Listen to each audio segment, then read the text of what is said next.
আসসালামু আলাইকুম।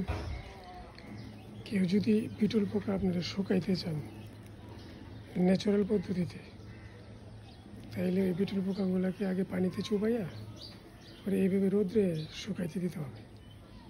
শুকাইতে দিলেই মনে করে নিলেই দু একদিনের ভিতরে একবারে শুকাইয়া মশমশা হয়ে যাবে।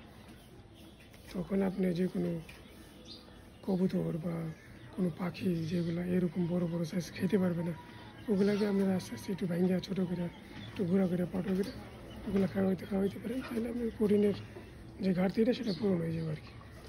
এটা হলো ন্যাচারাল পদ্ধতিতে রোদ্রে শুকানো যেটা আর কি।